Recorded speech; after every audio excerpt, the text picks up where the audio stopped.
안녕하세요. 오늘도 사연살롱을 찾아주셔서 감사합니다.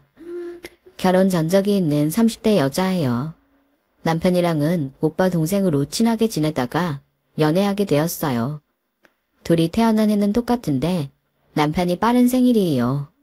오빠이자 친구인 사람. 저는 남편하고 연애하는 동안 꽤 즐거웠었던 것 같네요. 하지만 결혼 생각까진 없었어요. 시기상조이기도 했거니와 저는 아빠라는 인간 때문에 개고생해본 전적이 있거든요. 결혼에 대한 불신을 품고 있었어요.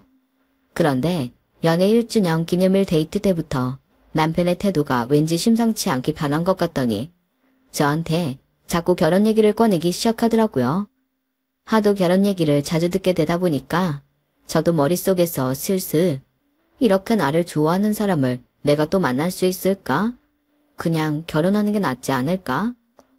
이런 생각이 들게 되더군요. 특히나 남편은 자기가 결혼한다 그러면 집에서 지원을 다 해주기로 약속을 이미 받아놨었다면서 저한테 걱정 하나 안 해도 된다고 했어요. 나 결혼하면 우리 집에서 신혼집 해주겠다고 했었어. 너는 돈 때문에 걱정하고 망설이지 않아도 돼. 미나야, 나만 믿고 나한테 시집 와라. 그래서 제가 그 말을 믿고 청혼을 받아들였죠. 시부모님께서는 이를 바득바득 갈면서 정말 어쩔 수 없이 저를 허락해 주셨어요. 남편한테는 여동생이 있었는데요. 바로 이 신우이가 딱 이때 남자친구를 새로 사귄 참이었는데 그 남자가 엄청 부잣집 자식이라고 그랬거든요. 이게 희한하게도 영향을 끼쳤던 거예요. 그래, 하나를 얻으면 하나를 잃는 법이라고. 어쩔 수 없네. 며느리는 갖다 버리고 사위를 제대로 맞이하는 수밖에. 시어머니는 저 들으랍시고 그렇게 말씀하시는 것에 제가 어안이 벙벙했어요. 갖다 버린 며느리라뇨. 진짜 뭐라고 대꾸해야 할지조차 그 순간에는 생각이 안 나더라고요. 시어머니께서 저한테 이것저것 물어보셨어요. 저는 적당히 진실로 답해드렸죠.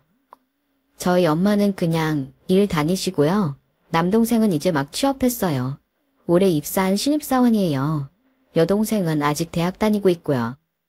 그럼 부친께서는 뭘 하시는데? 아 맞다. 이혼했다고 했지? 그래도 어디서 뭐라고 사는지는 알 것 아니니?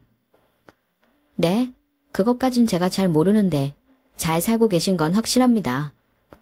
뭐야, 첩첩산중이로구만. 시어머니께서 혀를 끌끌 차시는데 저는 마치 그 앞에서 죄인이 된 것 같았어요. 이 결혼이 도대체 어떻게 흘러가는 건지 감도 안 잡혔는데 의외로 그때 시어머니께서 이렇게 말씀해 주셨죠. 어차피 허락하기로 했으니 결혼은 시켜줘야겠지. 나는 한 입으로 두 말 안 하는 사람이야. 감사합니다. 앞으로 열심히 잘할게요. 당연히 그래야지. 10불도 없으면서 우리 집 같은 곳에 시집을 오다니 너는 전생에 나라라도 구했나 보구나. 아무것도 없는 저를 그저 받아주시겠다고 하셨던 시어머니셨어요. 저는 조건이 부족한 제가 달갑게 보이지 않은 것은 당연하다고 생각했었고 그래도 받아주신 시어머니께 내심 감사한 마음을 품고 있었어요. 아량이 넓은 분이시라고 여겼죠. 그런데 아니었어요. 결혼하고 얼마 안 돼서부터 저를 지독히도 구박하시더군요. 이유요. 제가 몸만 달랑 씹었다는 게 그 이유였어요. 가지고 온 것 없으면 입을 열 자격도 없다면서 저한테 입 닫고 납작 엎드리라고 하셨어요. 저는 전생에 나라를 구한 게 아니라 팔아먹은 악당이었나 봐요. 그렇지 않고서야 이런 악랄한 시댁을 만날 수는 없는 것이었네요. 시어머니 때문에 돌아버릴 것 같았으니 제가 가장 먼저 찾은 도움처가 어디였겠나요? 당연히 남편이었죠. 그런데 남편은 결혼 전에 제가 생각했던 인물과는 영 딴판이었어요. 특히 저에 대한 애정 말이에요. 제가 생각하고 있었던 것과는 종류가 달랐더군요. 제가 시어머니 때문에 힘들어 죽겠다고 스트레스 받아서 위장병 도진다고 얘기를 해도 남편이 꽤 시큰둥한 거예요. 결혼했으니까 이제 알아서 하라는 느낌? 그런 느낌을 받아서 하루는 나를 잡고 남편한테 그런 태도를 보이면 서운하다고 제 기분을 다 털어놓았습니다. 그런 저에게 남편은 귀찮다는 듯이 자기 속마음을 알려주더군요. 나는 우리 연애할 때 네가 나를 구속하지 않아서 좋았던 거야. 그런데 결혼하고 나서 나한테 이런 거 저런 거 시시콜콜하게 떠들어대면서 나를 번거롭게 만들고 내 시간을 침범하려고 들면 곤란해. 자기를 안 궁금해하고 완전히 잡힐 듯 말 듯 하는 게 저의 매력이었대요. 그런 저랑 결혼하면 유부남이 되어서도 적당한 자유를 누리면서 지낼 수 있을 거라 생각했다는 것이었죠. 들을수록 황당했네요. 결혼 전에 그런 얘기를 했으면 청혼을 안 받아들였을 거라고 제가 그렇게 화를 냈더니 남편은 자기는 그런 얘기를 다 했었대요. 나는 진짜 너를 다 아직도 모르겠어. 앞으로 계속 너를 알아가고 싶어. 내 옆에 있어줄래? 우리 결혼하자. 남편이 이렇게 말했던 것이 어떻게 제가 자기를 구속하지 않아서 편하다는 말과 같은 내용인가요? 와, 농락당한 것 같아서 기분이 정말 별로였는데요. 제가 기분이 상하거나 말거나 휴대폰 게임만 하는 남편 때문에 더 불쾌해졌어요. 남의 기분에 신경 안 쓰고 배려하지 못하는 모습. 그런 남편을 알게 되면 알게 될수록 저는 착잡해질 수밖에 없었어요. 시어머니는 저한테 몸만 달랑 들고 시집 왔으면 그만한 대가를 치러야 한다며 몸으로 때우라고 하셨어요. 그러면서 일을 오지게 시키셨죠. 시댁의 큰 어르신 댁에 가서 집안 행사를 치르는 일에도 저를 무척 써먹으셨고요. 제가 요리를 배워본 적도 없건만 난데없이 갈비찜 양념을 20인분 만들어야 하고 그 안에 들어가는 과일 준비부터 다 하느라 정신이 없었는데 다른 반찬들까지 다 끓여야 하고 상차림인데도 제가 한 몫을 해야 했고 무엇보다 가장 힘든 뒷정리까지 제가 가장 많은 부분을 차지하며 일을 했을 때 그날 정말 죽는 줄 알았어요. 왜 사람이 가로 때문에 졸도하고 사문까지 하는 줄 알겠더라고요. 저 혼자 쉽게 정리하는 걸 뻔히 보고 알면서도 시어머니를 비롯한 시댁 어른들은 일을 거들지 않은 채 되려 제 쪽을 보면서 험담을 하셨어요. 집안도 완전 팔볼 일 없다면서 이혼 가정에다가 그치는 결혼식장에도 없었고 모치는 어디 대수롭지 않은 직장이라도 다니는 모양이고 지금까지 모아둔 돈도 없이 뭐했대. 하여간 이런 것에서 열등한 부리는 게 보이는 거라니까. 그래도 머리 쓰고 몸뚱이 부려서 제대로 된 비천 하나 없이 결혼 성공했으니 나름 재주는 있네. 분기하기에 앞서서 저는 시어머니께서 그 가운데 당당을 껴서 제 험담을 하신다는 게 황당했어요. 결국 그래봤자 본인 얼굴에 침 뱉기 격 아닌가요? 보통 이상하신 분이 아니라는 걸 그날 시댁 행사 때 처절하게 깨달았죠. 이상한 집안에 제대로 잘못 걸렸다 싶더라고요. 똥이 무서워서 피하는 게 아니라 더러워서 피한다는 심산으로 그날은 결국 꾹 참고 넘어갔습니다. 그런데 바로 얼마 뒤였어요. 제가 일부러 꼬리 내리고 고분고분하게 굴었음에도 시어머니께선 만족하지 못하신 모양이었나 봐요. 아니면 저의 길을 완전히 죽여놓으시라고 그참에 작정하셨을 수도 있고요. 시댁에서 시어머니랑 부엌일을 하고 있는 와중이었는데 갑자기 시어머니께서 제 머리카락을 자르는 거예요. 오른쪽 귓가에서 서걱 하는 소리가 들리는 순간 소름이 돋았고 쳐다보니까 시어머니께서 한 손에는 가위를 들고 다른 손에는 자른 제 머리카락 뭉치를 들고 계셨어요. 지금 뭐 하신 거예요? 제 머리를 왜 자르셨어요?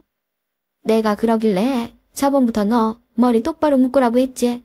부엌에 들어올 때는 머리털 한 올 흘러내린 것 없이 내가 깔끔하게 정돈하라 그랬어, 안 그랬어? 진짜 머릿속이 새하얘졌어요. 살면서 상상조차 못해본 일을 당할 줄이야. 간신히 울음 터지려는 거 참고선 미용실에 갔죠. 그런데 미용실 자리에 앉자마자 눈물이 줄줄 흘렀어요. 모든 여자들이 그렇지는 않겠지만 저는 진짜 여자한테 머리카락은 중요하다고 생각하는 사람이라서요. 제가 고이 기른 머리를 이딴 식으로 잘랐다는 게 믿어지지 않았어요. 그 와중에 시어머니께서 딴 말을 꺼내시며 카톡을 보내셨길래 제가 그거 보자마자 전화를 걸었습니다. 어떻게 그러실 수가 있으세요? 어머님 때문에 저 지금 머리 엄청 짧아진 거 아세요? 그래서 뭐 가발이라도 맞춰주니 머리야 금방 자라는 것인데 왜 유난 떨고 난리니? 이게 어떻게 유난이에요? 어머님은 이런 일이 아무렇지도 않단 말씀이세요. 그러길래 제깍제깍 내 말대로 머리 잘 간수했으면 이런 일도 없었잖아. 근데 너 목소리가 설마 울었니? 으이그, 제발 나약하고 구질구질하게 굴지 말라니까. 너는 어쩜 네 수준대로 생각하고 행동을 해. 하여간에 너는 내가 기품이라고는 하나도 없어. 말이 안 통해도 그렇게 안 통할 수가 없었죠. 새삼 시어머니는 일반적인 사고로 상대할 수 있는 존재가 아닌만 재차 깨달았어요. 근데 하필 이때 불난집에 기름 한 통이 잘잘 끼얹어졌어요. 바로 저희 엄마가 어떤 일을 다니시는지 시어머니께서 알게 되신 것이었죠. 제 친정 엄마는 콩나물 공장 일을 하셨어요. 구체적으로 무슨 일 한다고 밝히면 약점 잡히는 게 될까봐 일부러 두루뭉술하게 답변만 했었거든요. 그런데 기어이 밝혀지고 만 거였죠. 뭐 콩나물 공장. 내가 기도 안 차서 웃음도 안 나오네. 거기가 대체 뭐 하는 데라니? 콩나물 대가리 담는 곳이니? 대단한 집구석이오시다. 아니나 다를까 시어머니는 무척 화를 내시면서도 한편으로는 건수 잡았다며 신나하는 이중적인 기색을 보이셨어요. 저는 좌불안석이었고 주둥이 단속 못한 남편이 원망스러웠어요. 그 후로 시어머니는 저를 더욱 쉽게 막 대하셨던 것 같아요. 확실히 차이가 있더라고요. 환경이 사람을 만든다고 하던가요? 정말 그렇더군요. 시어머니께서 저를 향해 대놓고 이죽거리시며 막말을 툭툭 뱉으셔도 이제 어느새 익숙해져서 한 귀로 듣고 한 귀로 흘리는 경지에 슬슬 오를 때였습니다. 도저히 제가 흘려 넘길 수 없는 발언을 시어머니께서 하셨어요. 애비 없이 자라서 그런지 반쪽짜리는 확실히 티가 나. 그런 건 숨겨주지가 않는 법이거든. 드라마를 보시면서 혼잣말로 감상을 뱉으신 것이었으나 그건 분명 저를 겨냥한 발언이었어요. 과일 깎은 걸 내가던 제가 멈칫했죠. 곱씹을수록 화가 나서 과일상 내팽개치고 시어머니랑 싸우고 말았습니다. 어떻게 그런 말씀을 하실 수 있느냐고 제가 따졌는데 시어머니께서는 아주 태연하게 저를 상대하셨어요. 내가 나쁜 일도까지는 없었는데 네가 그렇게 받아들이니까 나로서는 억울하네. 억울하시다고요? 어머님, 그게 어떻게 나쁜 의도 없이 하실 수 있는 말인가요? 너는 내 부친에 대해 좋은 기억이 없잖아. 나는 네 부친이 잘못했다고, 자식들한테 참 못난 애비였다고 그런 생각 가지고 그런 거야. 결국 원죄는 자식이 아니라 부모한테 있다. 이 말이지 나는. 이건 뭐 꿈보다 해몽도 아니고 시어머니는 뻔뻔스레 제 말을 받아친 것도 모자라서 그 상황에 저를 타이르셨어요. 너는 앞뒤 안 재고 꼭 이렇게 경거망동하면서 감정적으로 행동하는 버릇이 있더라. 좀 차분해질 필요가 있어. 어찌 보면 이게 바로 시어머니 특유의 화법이기도 했어요. 꼭 마지막에는 탓을 저한테 돌리셨고 제가 앞으로 고쳐야 할 방향으로 상황을 마무리하셨죠. 원인 제공은 시어머니 쪽에서 늘 했는데도 끝은 저로 매듭지어지니까 당시에는 결국 내가 처신을 못해서 그런 거구나. 이렇게 생각이 되기도 했었어요. 제가 환경 속에서 제대로 세뇌당했었나 봐요. 제가 그러고 있는 와중에 남편은 딴 길로 내내 새고 있었죠. 남편은 뭐 하나에 빠지면 그거에 몰두하는 성격이었답니다. 게임 한 가지를 해도 무조건 돈으로 아이템 질러가면서 했어요. 그런 인간이 갑자기 축구에 맛을 들였어요. 운동복부터 축구화까지 세트로 전부 구매했고요. 평일에 퇴근해서는 소파에 들어 누워서 축구 영상만 내도록 봤어요. 거기까진 제가 속으로 이를 갈면서도 참아줬는데요. 어느 날 새벽 4시에 남편 휴대폰에서 알람을 시끄럽게 울리더군요. 당연히 저도 깼죠. 이 시간에 알람은 왜 맞췄어? 왜 일어나는 거야? 지금 축구 봐야 돼. 나 거실 나가서 TV 볼 테니까 너는 계속 자. 먼 새벽에 축구인가 싶었는데 유럽에서 뛰는 손흥민 선수 경기가 그때 하더라고요. 그런데 한두 번이 아니라 자꾸만 새벽에 알람을 시끄럽게 맞춰놓고 일어나서는 거실에서도 시끄럽게 축구를 틀어놓으니까 죽을 맛이더라고요. 그리고 휴대폰으로도 손흥민 골 모음집인가 하는 영상을 맨날 시도 때도 없이 틀어놔서 나중에는 노이로제가 왔어요. 보는 거 좋다 이거예요. 쉽고 좋아하라 이겁니다. 근데 왜 피해를 주냐 이거죠. 제발 이어폰 좀 끼고 시청하면 안 돼? TV 볼 때도 볼륨을 꼭 그렇게 안 크게 해도 되잖아. 알람은 진동으로 맞춰도 깰 수 있는 거잖아. 아, 그러면 맛이 안 난다니까. 크게 트는 게 좋은데 이어폰으로 오래 들으면 귓구멍 터질 것 같아서 힘들어. 내 집에서 내가 영상 큰 소리로 보겠다는 게 왜 내가 불만이야. 네 와이프가 머리 아프다잖아. 내가 괴롭다는데 제발 적당히 좀 하면 안 돼? 네가 귀마개를 껴. 그것도 싫으면 집을 나가. 네가 이 집에 기여한 게 뭐 있는데 너 한 푼이라도 보태줬어? 아니잖아. 주제 파악하고 얌전히 있어야지. 왜 이렇게 나대? 그때 머리가 띵 울리더라고요. 남편이 툴툴거리는 모습에 저도 모르게 눈시울이 뜨거워졌어요. 담대로 가슴은 차갑게 식더군요. 자기가 뱉은 말을 주워 담을 생각도 없이 남의 기분 살피려는 신용도 안 하고 휴대폰만 들 남편의 태도에 모전자전이구나 싶었습니다. 잠깐 여기서 신우이 한번 걸어내야겠네요. 모전 여전도 해당돼서요. 신우이는 제 결혼 전에 어떤 부잣집 남자랑 연애 중이었어요. 저희 부부 결혼식 때 자기 남자친구 데리고 오겠다더니 못 데리고 왔었고요. 그랬다가 나중에 신우이 커플이랑 저희 부부랑 넷이서 저녁 한번 먹은 적 있었거든요. 신우이가 만든 자리였고요. 저는 별 생각 없었고 그냥 대화하고 밥 먹고 그랬어요. 그리고 한 달 뒤에 신우이가 그 남자랑 헤어졌어요. 시어머니께서 온갖 짜증을 다 내셨었죠. 해라 이거사. 불꽃 튀는 사랑이라더니 금방 결혼할 것 같다더니 헤어졌냐고.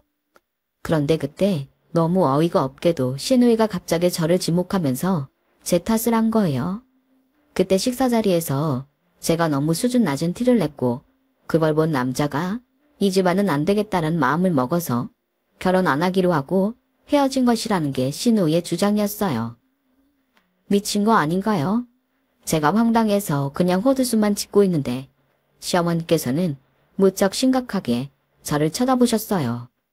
너, 네 엄마 콩나물 공장 다닌다고 그런 얘기 꺼냈니? 네? 어머님, 난데없이 무슨 말씀을. 너 그 자리에서 네 엄마 콩나물 대가리나 따는 하찮은 사람이라고 그거 밝혔냐 이 말이야. 살면서 그런 모멸감은 처음 느껴봤어요. 바로 그 순간에 저는 신우이의 웃음 꼭 참는 얼굴도 봐버리고 말았고요. 너무 얄미워서 미쳐버리는 줄 알았어요. 거기서 가만히 있을 수가 없었네요. 왜 말씀을 그렇게 하시냐고 제가 득달같이 시어머니께 따져 물었어요.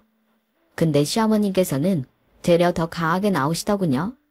네 엄마 동생 죄다 콩나물 공장 다니는 거 맞잖아. 가방끈 짧고 못 베어먹고 실패한 인생들 살아가는 시가 그득그득한 집안. 그게 니네 집안 맞잖아. 실패한 인생들? 어머님, 지금 말씀이 너무 지나치시네요. 어머님이 뭔데 그런 식으로 말씀을 하세요? 지나친 건 너네 집안이고 네 엄마는 고졸도 아니라 중졸이잖니. 너는 전문대 나와서 절치고 네 남동생도 똑같이 전문대 나왔잖아. 전부 다 최소 4년제 나온 우리 집안과는 격부터 다르지. 하여간에 가방끈도 짧고 돈도 없고 인생 말아먹은 것들이 꼭 이렇게 주제 파악 못하고 말만 더럽게 많고 자존심만 세더라. 이러니까 인생 실패자들이 개돼지로 불리는 거야. 제가 시어머니의 폭탄 발언에 눈이 돌아가 버렸고 신우이가 자기 엄마 말리는 신용만 대충 하면서 응, 언니가 이해해요. 이지랄 떨길래 머리끄댕이 잡아버렸어요. 시어머니께서 감히 누구 딸의 머리를 잡아뜯냐면서 난리를 치셨죠. 진짜 완전히 개판이었네요. 저는 당장 그날 저녁 남편한테 있었던 일을 털어놓았죠. 우리 엄마가 말이 심하셨네. 너무 표현이 노골적이셨다? 노골적이라니? 사실은 사실인데 표현이 잘못됐다는 거야? 너는 또 왜 말을 꼬아서 받아들여. 우리 엄마 원래 만만치 않은 성격이야. 너도 초반부터 그거 다 눈치챘다 그랬잖아. 네가 좀만 더 참아. 설마 평생 이러진 않을 거 아냐? 네가 인내심만 발휘하면 우리 모두가 행복해질 수 있어. 곰곰이 생각해보지 않아도 남편이 개소리를 하고 있음을 알 수 있었어요. 저의 희생 및 평화를 싹 차는 얘기였으니까요. 저는 애써 그 황당함을 꾹 누르고 남편한테 말했죠. 개돼지니 뭐니? 정상적인 사고 박힌 사람이면 자기 며느리 가족을 겨냥해서 그런 말은 못해? 나는 시어머님 사과 받아야겠어. 제가 단호하게 말하니까 남편이 우물쭈물하다가 잠시 후에 시어머니께 전화를 하더라고요. 그러더니 전화 끊고 한숨을 푹 내쉬었어요. 어머님이 뭘 하셔? 들은 그대로 말해봐. 너야말로 머리 식히고 나서 정식으로 사과하라고 엄마가 그러시는데. 그거 듣고 제가 열받아서 눈이 휙 돌아갔어요. 정식으로 사과? 정말 시어머니께서 정상인의 사고를 뛰어넘으신 분인 줄은 진작 알았지만 역대급 완전체 인간이실 줄이야. 내가 미쳤다고 사과를 드려. 지나가는 사람 아무나 자꾸 물어봐. 내가 잘못했나 그쪽이 잘못했나? 야, 그쪽이라니 말 조심해. 아무리 엄마가 잘못하셨다고 해도 네가 가진 거 없이 결혼했으면 판단이라도 이럴 때 잘해야지. 결국은 또 그거네. 내가 결혼할 때 돈 안 들고 온 거. 우리 집이 너네 집보다 한경 낮은 거. 이게 문제라는 거잖아. 됐으니까 오빠가 나서서 해결해. 아니, 내가? 내가 왜? 야, 네가 애초에 상황을 안 좋게 끌고 갔을 수도 있는 거 아니냐? 네가 이름 버려놓고 왜 나한테 뒷수습을 맡겨? 그럼 오빠가 지금까지 한 게 뭐가 있는데 내가 어머님한테 결혼하고 나서 내내 시달릴 때 오빠는 휴대폰 게임만 하고 밖에 나가서 취미생활이나 즐겼잖아. 이럴 거면 결혼은 왜 했어? 내가 말했잖아. 너랑 결혼하면 편하고 자유롭게 지낼 수 있을 것 같았다고. 그래서 너랑 결혼한 건데 네가 이렇게 대가리가 나쁠 줄은 몰랐어. 대가리가 나쁘니까 결혼 생활에 적응 못하고 겉도는 거겠지.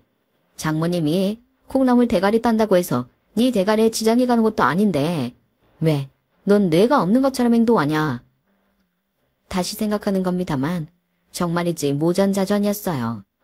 남편에게서 시어머니가 제대로 보이더군요. 결혼 생활에 남은 미련 단 한 줌도 남기지 않고 그때 날아가 버렸어요. 우리 엄마 콩나물 대가리 안 따거든? 야, 너는 마트 가서 파는 콩나물에서 대가리 없는 거 봤냐? 노란 대가리 안 달려있는 불량품 콩나물 따위 본 적 있냐고. 나는 마트 가서 콩나물을 살펴본 적이 없는데. 이런 무식한 집안을 봤나. 이제는 나한테 제발 있어달라고 빌어도 내가 사절이야. 너랑 결혼한 게 내 인생 최대의 실수였다. 당장 이혼해. 남편이랑 미친 듯이 싸우고는 이혼하기로 했어요. 친정 엄마한테 바로 알리긴 못해서 남동생 여동생 불러놓고 술 한잔 하면서 다 말했어요. 시댁인간들 가만 안 두겠다고 동생들은 난리였죠. 여동생이 저 대신해서 엄마한테 잘 말해주겠다고 했어요. 이튿날 엄마한테서 연락이 왔는데요. 우리 딸 밥은 먹었어? 이렇게 저한테 물으시고는 바로 오셨습니다. 저도 숨죽여서 울었네요. 너무 죄송해서요. 집으로 와. 엄마가 맛있는 밥 해줄게. 우리 딸이 좋아하는 조기구이랑 생태찌개 해줄게. 나 엄마 밥 먹고 싶어. 그래서 미안해. 아직도 엄마 밥 먹고 싶어 하는 딸이라서. 아직도 철이 없고 내 앞가림 똑바로 못해서 미안해. 다시는 엄마를 슬프게 만드는 딸이 되지 않기로 그때 굳은 결심을 마쳤어요. 이혼은 금방 진행되었고요. 갈라서고 나니까 대체 왜 일찍 결혼했었는지 과거의 제가 이해가 안 되더라고요. 뭐에 홀렸었나 봐요. 전 남편은 저랑 갈라서고 2년 지났을 때 결혼한다는 얘기가 얼핏 들려왔었는데 보니까 파혼당했더군요. 혹시 상대가 시댁의 개진상을 알게 돼서 도망간 걸까 싶었어요. 그리고 전 시누이는 부잣집 남자를 놓친 후유증으로 일탈이라도 했던 건지 갑작스레 혼전 임신으로 결혼했어요. 시기를 보니까 저 이혼하고 얼마 안 돼서 임신했던 모양이더라고요. 이상한 놈한테 발목 잡혀 산다는 얘기에 솔직히 조금은 쌤통이란 생각이 들었답니다. 제 이혼을 기점 삼아서 저희 가족들이 전부 똘똘 뭉쳐서 성공을 도모했는데요. 여기에는 특별한 운도 따랐어요. 제가 이혼하고 얼마 안 돼서 아빠의 병환 소식을 듣게 됐어요. 간 쪽이 나빠서 병원에 계시다는 말만 듣고 동생들이랑 가보았는데 알고 보니 시한부 판정을 받으셨더라고요. 기분이 이상했어요. 어렸을 때 그토록 증오했던 아빠였는데 죽음 앞에서 초라해진 모습을 보니까 가슴이 찡하더군요. 그래서 마지막까지 곁을 지켜드렸어요. 그리고 바로 놀라운 일이 벌어졌어요. 저는 친가에 재산이 있는 줄도 모르고 살아왔었는데 할아버지 할머니께서 저희 가족을 따로 부르시더니 재산을 주겠다 하시더라고요. 늘 저희 식구가 마음 한켠에 걸려 있었는데 이번에 아빠가 돌아가실 때 저희가 마지막을 지켜드리는 것을 보고 결심을 굳히신 거였대요. 그래서 얼떨결에 돈이 좀 생겼어요. 그래서 빚을 거의 내지 않고 가게를 차릴 수 있었죠. 저희 엄마가 작은 이모랑 오래 고민하며 마음속에 품어왔던 가게, 바로 떡집이었어요. 작은 이모의 시댁되는 집안이 원래 지방 시골 동네에서 떡집을 오래 했거든요. 저희 엄마 작은 이모, 그리고 작은 이모의 시댁 친척 어르신, 이렇게 세 분이 떡집을 시작했어요. 제 남동생이 각종 잡일과 인터넷 홍보를 맡았고 여동생이 끊이지 않는 아이디어를 제공하면서 눈으로 먼저 맛보는 예쁜 떡들을 많이 내놓았어요. 포장 주문을 많이 받기 시작했더니 어느새 택배 주문도 물밀듯이 들어오더군요. 감당이 안 될 정도라서 하루에 택배 주문량을 한 장으로 하기 시작했을 때쯤 떡집은 유명 맛집이 되어 있었어요. 가게 한쪽 벽면에는 늘 택배 박스가 가득 쌓여 있었죠. 그날은 제가 가게 유리창에 얼룩이 유난히 눈에 들어와서 직접 그걸 닦던 와중이었어요. 폭풍 전야라는 것도 모르고 열심히 문지르고 있었는데 갑자기 가게 앞에 차가 한 대 멈춰서더니 뒷좌석에서 내린 사람이 저한테 아는 체를 하는 거예요. 엄마, 이게 누구니? 유리 닦는 폼이 어쩐지 낯설지 않다 싶었는데 세상에, 전 시어머니였어요. 그때 운전석의 창문이 내려가더니 전 남편이 어색한 표정으로 저한테 눈인사를 보냈어요. 저는 무시해줬죠. 전 시어머니가 품에 안고 있는 아이가 눈에 띄더군요. 안겨있을 덩치는 아니건만 딱 봐도 말 더럽게 안 듣는 아이인 듯 했습니다. 칭얼거리면서 발로 전 시어머니를 퍽퍽 걷어차는 것만 봐도 알만했죠. 전 시노이의 아이란 걸 바로 알 수 있었어요. 우리 손주가 오늘따라 왜 이렇게 보칠까? 얌전히 있어. 할미가 맛있는 떡 사줄게. 아무나 사 먹기 힘든 고급 떡이야. 맛있겠지? 응? 전 시어머니가 애를 써봐도 아이는 짜증을 멈추지 않더군요. 저도 모르게 피식 웃어버렸네요. 그러자 전 시어머니가 저를 째려봤고 그때 주차를 마친 전 남편이 다가왔어요. 네가 아둔하게 굴어서 놓친 우리 아들은 곧 세장가 될 거란다. 워낙 줄을 선 여자들이 많아서 고르고 고르느라 지금까지 결혼을 안 하고 있었을 뿐이지. 전 시어머니의 허세에 저는 그냥 웃었어요. 전 남편이 예전에 결혼 목전까지 갔다가 파혼당한 이야기는 저조차도 알고 있는데 저런 거짓말을 하다니. 결혼 답례푼도 여기서 마칠 거란다. 예약이 이미 꽉 차 있다길래 직접 와서 부탁을 해보면 받아줄까 싶어서 와본 거지. 이 정도 열의를 갖고 인생 살아야 하는 거란다. 안 그러면 너처럼 항상 그저 그런 인생을 살게 되거든. 너는 지금 그 앞치마 복장에다가 청소하는 꼬라지를 보니까 내 가르침을 완전히 잊고 산 모양이네. 가르침? 그런 것도 주신 적 있었나요? 저는 늘 헛소리로 기가 썩은 기억밖에는 없는데. 뭐야? 헛소리? 이게 청소 알바 주제? 이런 데 소속돼 있다고 네가 우쭐하기라도 한 모양이지. 꼭 이런 것들이 있어요. 명품관에서 일한다고 자기가 명품 된 줄 아는 멍청이들이. 여기 요즘에 제일 핫한 곳인데 연예인들한테도 막 문의 들어와요. 주문 못 넣으실 것 같은데요. 제가 일부러 고개를 갸웃거리면서 말하고 있는데 그 와중에 전 남편이 이렇게 중얼거리더군요. 너 진짜 더 예뻐졌다. 관리 잘 받고 살았나 봐. 글쎄, 못난 놈이랑 살 때는 못났던 거고 지금은 잘난 놈이랑 살아서 그런가 봐. 잘난 놈이랑 산다니? 너 결혼했다는 소식은 못 들었는데. 아, 남자친구 있어. 결혼할 예정이야. 이미 우리 엄마 사위나 다름없고. 전 남편이 저를 너무 빤히 쳐다보고 있으니까 옆에서 전 시어머니가 눈을 부라리며 눈치를 줬죠. 지금 그럴 때냐는 비난이 담겨있더군요. 간만에 그 엄마의 그 아들 모습을 보니까 웃겼어요. 여기서 너 유리나 닦고 사는 거 보니까 재밌다. 아무래도 여기랑 인연인가 보네. 어떻게든 주문을 넣어야겠어. 전 시어머니는 호쾌하게 외치며 가게 안으로 들어갔죠. 저는 일부러 느릿하게 마저 유리창을 닫고 들어갔어요. 보니까 전 시어머니는 카운터에 매달려서 제발 주문을 받게 해달라 그러고 있고, 아이는 시끄럽게 울고 떼를 쓰고 그거 달래느라 전 남편은 진땀 빼고 있고, 그렇게 한 단변만 봐도 정신없는 집안이었어요. 저기에 안 속해 있는 게 감사했죠. 그때 저랑 눈이 마주친 직원이 외쳤어요. 아, 혹시 아까 보니까 아시는 사이 같은데 아시는 분이면 특별히 해드리는 걸로 할까요? 그러자 전 시어머니와 전 남편의 시선이 동시에 저한테 쏠렸어요. 저는 싱긋 웃으며 말했죠. 아니요, 특별히 안 해줘도 돼요. 어리둥절하게 굳어있는 모자를 쳐다봐준 제가 대표자 이름이 적혀있는 액자 쪽을 손으로 가리켰어요. 더 젊어서 그런 건지 전 시어머니보다 먼저 글자를 확인한 전 남편이 경악했죠. 대표자 이름이 왜? 설마 장모님? 전 시어머니는 차마 이런 방구도 하지 못한 채 얼굴이 질려서는 입만 뻐끔뻐끔 하더군요.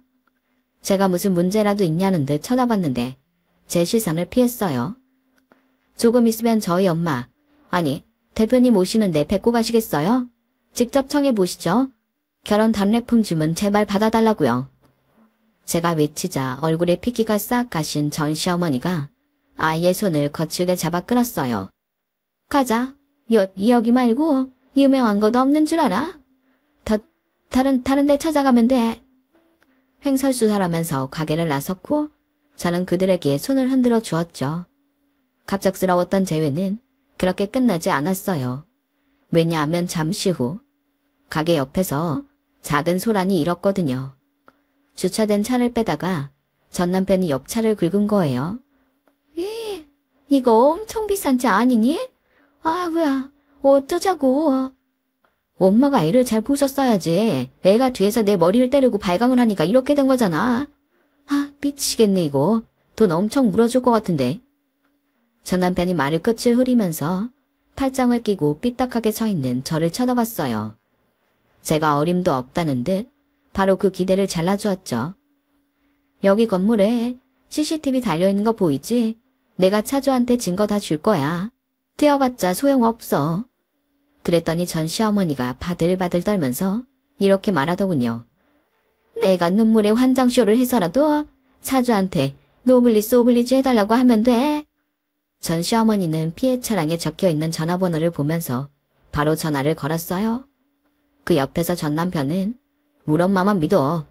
이 꼴값을 떨고 있었고요. 그때 휴대폰 벨소리가 울렸죠. 바로 제 앞치마 주머니에서요. 놀란 시선이 저에게로 쏠린 걸 만끽하면서 저는 전화를 받았습니다. 여보세요? 노블리스 오블리주 할 생각 없는 마세라티 차주입니다면 누구시죠? 저의 음성과 함께 스르륵 전 시어머니가 힘없이 주저앉았어요. 전 남편은 멍하게 너 휴대폰 2대였니? 같은 헛소리나 하고 있었고요. 한결같은 등신이 한때는 제 남편이었다니 부끄러웠네요. 수리비 제대로 청구할게요. 아, 설마 못 베어먹은 개돼지 집안 상대로 돈을 깎아달라거나 돈을 안 주는 그런 품격 없는 행동은 안 하시겠죠? 엘리트 집안이시잖아요. 제가 푸하하 웃으면서 말하자 전 시어머니는 고개를 떨고 왔는데 귀가 빨개져 있었어요. 흔들리는 눈빛으로 저를 바라봤던 전 남편의 눈빛. 그게 어쩌면 가장 통쾌했네요. 그 후로 얼마 지내서 지인에게 들었는데 전 남편이 제 남자친구가 누구냐고 엄청 캐물으면서 알아내고 다녔대요. 제 남자친구가 저보다 연하이다. 집안 좋고 유럽 살다가 들어온 사람이라는 얘기까지 듣고선 더 안 물어봤다고 하더군요. 인생은 흑역사와 사이다가 골고루 섞여 있는 것 같아요. 똥차 가고 벤츠 온다더니 제 자신을 소중히 여기니 저를 더 사랑해주는 사람도 만나게 되네요. 들어주신 분들 모두 감사해요. 제 이야기는 여기까지입니다. 옆에 있는 소중한 인연들과 항상 행복하시길 바랍니다. 여러분, 사연 댓글에 응원과 현명한 조언 부탁드려요. 좋아요와 구독은 저에게 큰 힘이 됩니다. 오늘도 좋은 일 가득하세요.